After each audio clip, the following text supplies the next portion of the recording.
This is the ASA task force recommendation. So this has been given in Miller, a particular boxed write-up in the Miller. If you go through, they have this task force recommendation given directly. So it is better that you mention what are all the recommendations by the task force to each and every point. So the postoperative visual loss can happen after spine surgery in prone position or cardiac surgery and cardiopulmonary bypass, neurosurgery, transiently after birth, and also after retinal surgery. And ASA task force has given the common recommendations. One is preoperative patient evaluation and preparation.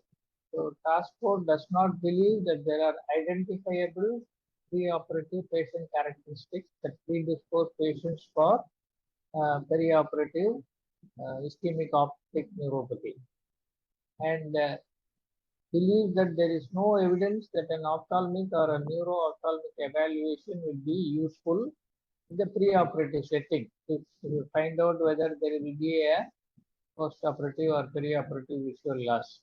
And it believes that the risk of perioperative ischemic optic neuropathy will be increased in patients who undergo prolonged procedures. So it is better that you discuss with the surgeon as to how long he is likely to take and whether the blood loss is going to be substantial. Then if both are likely to happen, say for a surgery lasting 10 hours or 12 hours with a blood loss of say more than 1 liter, 1.5 liters, then it is better that you discuss with the surgeon and see whether you can do it as a staged procedure. 2 sittings after say 3 hours, 4 hours, and repeat the surgery in different levels. So consider informing patients in whom prolonged procedures, substantial blood loss, or both are anticipated, and there is a small unpredictable risk. So informing the patient preoperatively and getting the consent will avoid a lot of litigation in the postoperative period if this happens. So a patient who is totally unaware that there is a chance of perioperative visual loss will definitely create more problems rather than a patient who has been informed that there is a 1% or 2% chance of your perioperative visual loss because the surgery is a lengthy procedure and that likely to involve a lot of. And because the frequency of visual loss is of short duration, it's very low, the decision to inform the patients are to be given on a case-by-case basis. So that is another thing, caveat that they give is you need not inform every patient that you will have visual loss, but in patients, as I told, with comorbidities, with atherosclerosis or diabetes, long-standing duration, then it is, if you feel that there is a chance that it can happen, then tell those patients also. So the decision to inform the patient should be made on case-by-case basis. And the intraoperative management, blood pressure management is very important.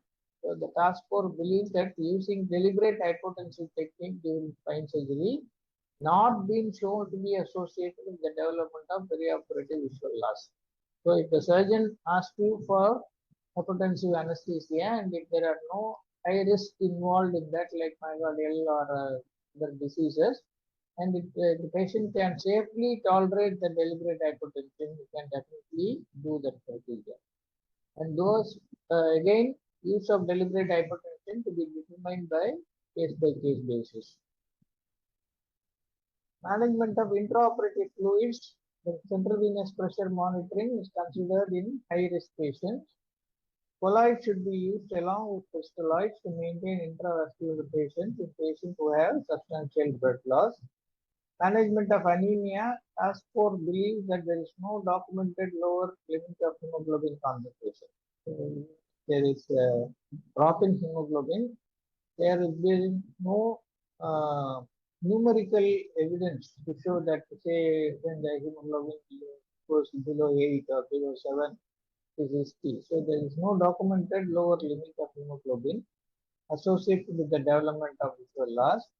So the task force believes the transfusion pressure that would eliminate the risk cannot be established at this time. That is the recommendation. So these are all the recommendations that is given. So the examiners ask this question to see whether you have gone through this particular topic in Miller. That is the reason why they are giving this question. And the use of vasopressors, there is a task force consensus is that insufficient evidence to provide guidance for the use of adrenergic analgesics in high-risk patients during spine surgery. So if there is a hypotension, to manage with fluids or blood alone or with vasopressors, there is no evidence available. So for the decision to use adrenergic agonist should be made again on case-by-case basis. And patient positioning, task force believes that there is no pathophysiological mechanism which facial edema can cause perioperative ischemic optic neuropathy. And there is no evidence that ocular compression causes isolated perioperative. So we have been thinking that pressure on the eye has been the main culprit for producing the visual loss. But task force believes that there is no evidence on the ocular compression that causes isolated perioperative ischemic or anterior posterior neuropathy. But however, you should avoid direct pressure on the eye to avoid the central retinal artery occlusion. This is more common with pressure on the eye rather than ischemic optic neuropathy. So for this particular reason, you should avoid direct pressure. So these are all the small things, differences in the task force recommendation. So they expect you to write these things by expecting you to read these topics and then produce that in the exam. So the high risk patient should be positioned in the head level with the higher or slightly on level or with the higher at the heart level. The neck should not be in too much of flexion, extension or lateral rotation. And it should be neutral line along with the thoracic spine. And staging surgical procedure is the third recommendation. So preoperative evaluation, intraoperative management, staging surgical procedure is the third recommendation. Stage spine surgery procedures in high-risk patients may entail additional cost and patient risk, like again infection, thromboembolism, neurological injury. So may also decrease the risk of perioperative visual loss in some patients. So in one way, staging is good for avoiding visual loss, but from patient point of view, it is going to cost more readmission, etc. So the consideration should be given for use for stage spine procedures only in high-risk patients who are likely to go for visual loss. The fourth thing is about post-op management. The consensus the task force is thought is that patient's vision should be assessed when the patient becomes alert. The recovery room or intensive care unit or nursing floor. And if there is concern regarding potential visual loss, immediate ophthalmic consultation should be obtained. And the additional management is including optimizing hemoglobin for great hemodynamic status and arterial oxygenation to prevent further worsening, and rule out intracranial causes of visual loss like doing a MRI is also recommended. And the task force believes that there is no role for antiplatelet agents, steroids, or intraocular pressure lowering agents of perioperative ischemic optic neuropathy. So these are all the recommendations that are given in the Miller, and better produce them verbatim by memorizing them, writing if this question comes.